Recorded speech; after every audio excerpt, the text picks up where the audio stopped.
Complaint ఇచ్చిన వెంటనే work చేశారా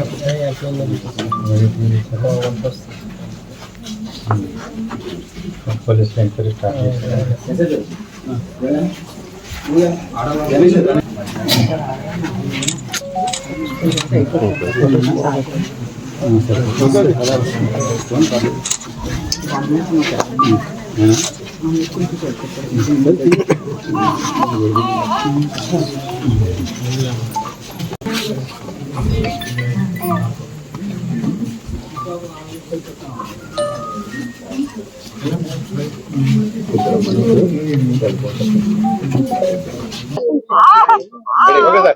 ఈ గణేష్ భవానీ దంపతుల కుమార్తె అయిన జ్ఞానేశ్వరి 3 సంవత్సరాల వయసు. ఈమె తప్పిపోయి 40 రోజులు దాటినప్పటికీ కూడా ఈ రోజుకి కూడా మనకి అక్కడ ఆనవాళ్ళు దొరకనటువంటి పరిస్థితి. అంటే టెక్నాలజీ ఇంత డెవలప్ అయినటువంటి ఈ రోజుల్లో మరి ఇట్లా ఇన్ని రోజుల పాటు ఒక పాపని పట్టుకోలేకపోవడం అనేది కొంచెం విచిత్రంగానే ఉంది. ఎందుకంటే ఇప్పుడు అంతా డ్రోన్స్ వచ్చినవి, మన ఏరియల్ మ్యాపింగ్ చేయొచ్చు. ఒక 24 hours పాటు గాలిలో ఉండే డ్రోన్లు కూడా వచ్చినాయి. ఈ చుట్టుపక్కలంతా ఫారెస్ట్ అదంతా ఉంది కాబట్టి మరింత లాంగ్ రేంజ్ డ్రోన్స్ తోటి సెర్చ్ చేసి ఉండాల్సింది. మరిన్ని ఎఫర్ట్స్, మరింత కృషి ఈ విషయంలో జరగాల్సి ఉంది. మరిన్ని టీంలు కేవలం దగ్గరే కాకుండా కొంచెం దూరంగా కూడా వెతికి ఎట్లయినా సరే జ్ఞానేశ్వరిని తిరిగి తల్లిదండ్రుల దగ్గరికి చేర్చాల్సిన బాధ్యత పోలీసుల మీద, ప్రభుత్వం మీద ఉంది. సో ఈ గాలింపు 40 రోజులు దాటిపోయింది కదా అని ఆపకుండా ఇప్పుడు విస్తృతంగా మరిన్ని టీమ్స్ తోటి, మరింత మెరుగైన డ్రోన్స్ తోటి ఈ సెర్చ్ ఆపరేషన్ అనేది చేసి జ్ఞానేశ్వరిని ఏం తరపున డిమాండ్ చేస్తున్నాం.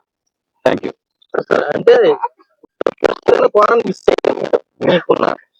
అంటే డ్రోన్స్ లో కూడా డ్రోన్స్ ఏవైతే ఉన్నాయో నాకు తెలిసి అవి 20 నిమిషాల కన్నా ఎక్కువసేపు గాలిలో ఉండలేవు.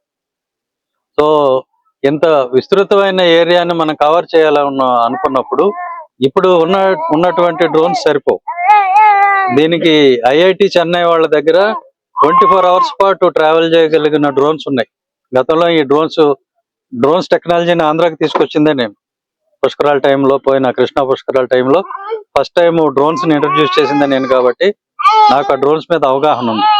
ఇలాంటి ఏరియాలో ప్రస్తుతం ఉన్నటువంటి డ్రోన్స్ అనేవి సరిపోవు. అరగంట 20 నిమిషాలు అంటే అది ఎంత దూరం పోతుంది, ఎంత దూరం వస్తుంది, పైగా దాని క్లారిటీ కూడా అంత ఉండదు. అందుకని ఈ 24 hours 48 hours పాటు ట్రావెల్ చేయగలిగేటువంటి డ్రోన్స్ ఉన్నాయి. వాటికి రెజల్యూషన్ కూడా ఎక్కువ ఉంటుంది ఆ కెమెరాలకి. అవి ఐఐటి చెన్నైలో నేను చూశాను. అవి ఇప్పుడు మార్కెట్లో కూడా ఉన్నాయి. అట్లాంటి డ్రోన్స్ వాడి చేస్తే ఉపయోగం ఉంటుంది తప్ప ఇలాగ 15 నిమిషాలకి బ్యాటరీ అయిపోయేటువంటి డ్రోన్స్ తోటి చేయటం వల్ల పెద్దగా ఉపయోగం ఉండదు. అండ్ ఇన్ఫ్రారెడ్ డ్రోన్స్ కూడా వచ్చినాయి.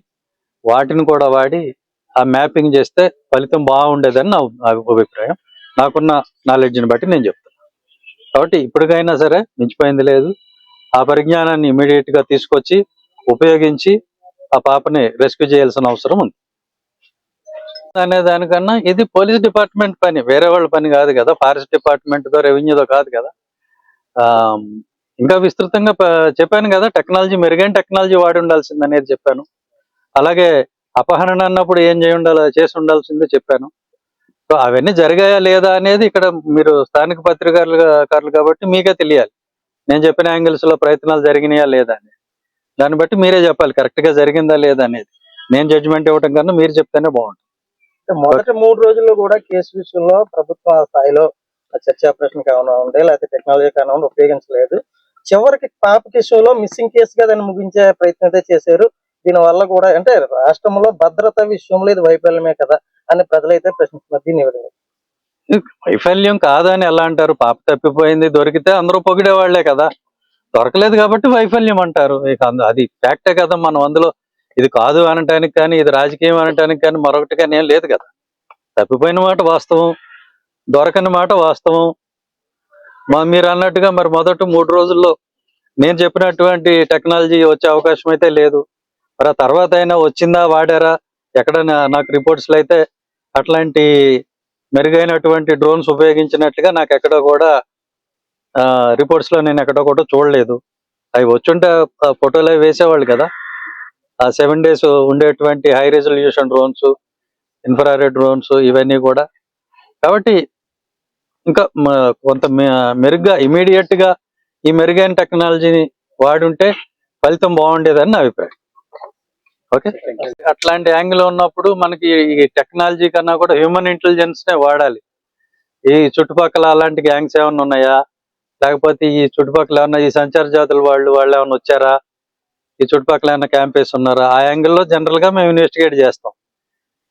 అలాగే ఈ పిల్లలు లేనటువంటి వాళ్ళు ఎవరైనా ఇట్లాంటివి చేయడానికి అవకాశం ఉంటుంది, అలాంటిది ఏమన్నా జరిగిందా, ఈ యాంగిల్స్ లో మనం చేయాల్సి ఉంటుంది. అపహరణ యాంగిల్ అన్నప్పుడు మీరు ఏం చేయాలంటే ఈ చుట్టుపక్కల ఉన్నటువంటి ఈ టోల్ గేట్స్ ఏమైతే ఉన్నాయో, ముఖ్యంగా ఇటు వైజాగ్ వైపు కానీ, ఇటు ఈ కాకినాడ వైపు కానీ, రాజమండ్రి వైపు కానీ వెళ్ళే టోల్ గేట్స్ ని నిశ్చితంగా పరిశీలించి ఆ ఫుటేజీ తీస్తే అపహరణ యాంగిల్ అనేది ఏమన్నా జరిగి ఉంటే అట్లా దొరుకుతుంది.